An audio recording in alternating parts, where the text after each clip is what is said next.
दोस्ती की कहानी बेस्ट फ्रेंडशिप स्टोरी हिंदी। जब जब सच्ची मित्रता के बारे में बात होती है तो सबसे पहले कृष्ण सुदामा की कहानी याद आती है। लेकिन ये कलयुग है दोस्तों, क्या वैसी दोस्ती आजकल के जमाने में संभव है? मैं कहूंगा हाँ। मैं जय वीर की फिल्मी दोस्ती की बात नहीं कर रहा, मैं जिस पक्की वाली दोस्ती की बात कर रहा हूं जो बेस्ट फ्रेंडशिप स्टोरी हिंदी दोस्ती की कहानी आज आप पढ़ेंगे। गंभीर रूप से बीमार दो आदमी एक ही अस्पताल के एक ही कमरे में रहते थे। इनमें से एक आदमी को, जिसके फेफड़ों में तरल जमा हुआ था, ट्रीटमेंट के रूप में प्रत्येक दोपहर 1 घंटे के लिए अपने बिस्तर पर बैठने की अनुमति दी जाती थी। उसका बिस्तर कमरे की इकलौती खिड़की के पास था।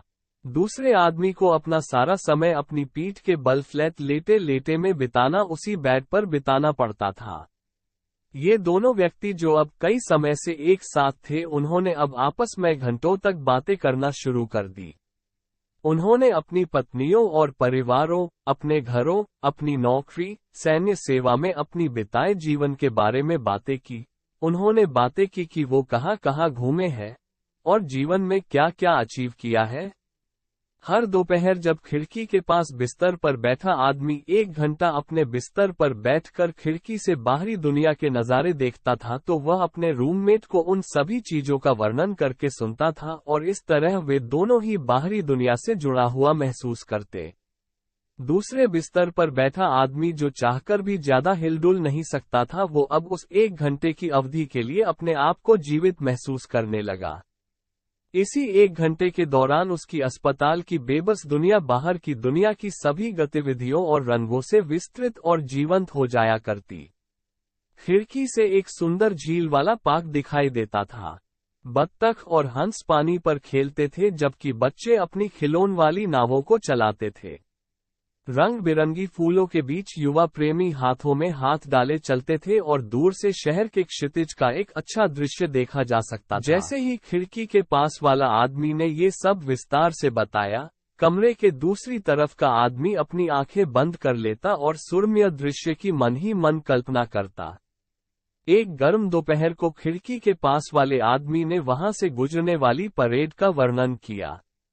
हालांकि दूसरे आदमी को किसी तरह की कोई ध्वनि या बैंड की आवाज नहीं सुनाई दे रही थी, फिर भी जैसा उसका वर्णन खिड़की के पास वाले आदमी द्वारा किया जा रहा था, दूसरा आदमी इसे आंखें बंद कर देख सकता था, अपनी कल्पना में, अपनी मन की आंखों से।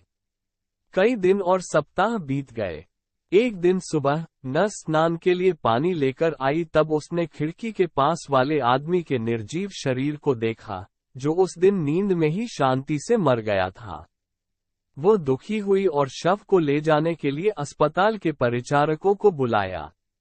अपने इस मुश्किल सफर का एकमात्र हमसफर के जाने से पहले से अधमरे शरीर वाला दूसरा आदमी जैसे मन से भी अधमरा सा हो गया। कुछ दिन बड़ी पीड़ा और बोरियत में बिताने के बाद उचित समय देखकर आदमी ने नर्स को उसको पहले आदमी के बेड यानी खिड़की के पास वाले बेड पर शिफ्ट करने के लिए कहा।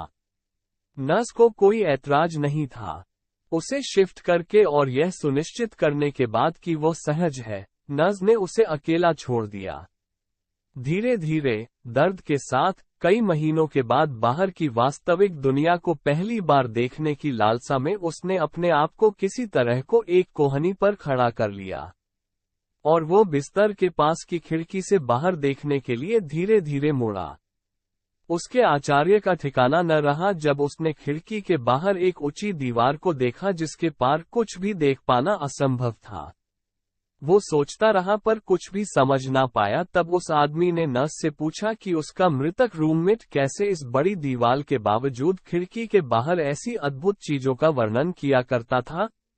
नर्स ने जवाब दिया कि वो आदमी अंधा था और दीवार भी नहीं देख सकता था। नर्स ने कहा, शायद वो सिर्फ आपको प्रोत्साहित करना चाहता था। कहानी का संदेश, जीवन में आप कितनी भी विकट परिस्थिति से गुजर रहे हो, लेकिन आप हमेशा ही कोई ना कोई आशा की किरण ढूंढकर उस परिस्थिति का सामना कर सकते हैं। कहानी का सारांश, कंक्लूजन ऑफ स्टोरी। दोस्तों, लोग कहते हैं कि प्यार एक नज़र में भी होता है।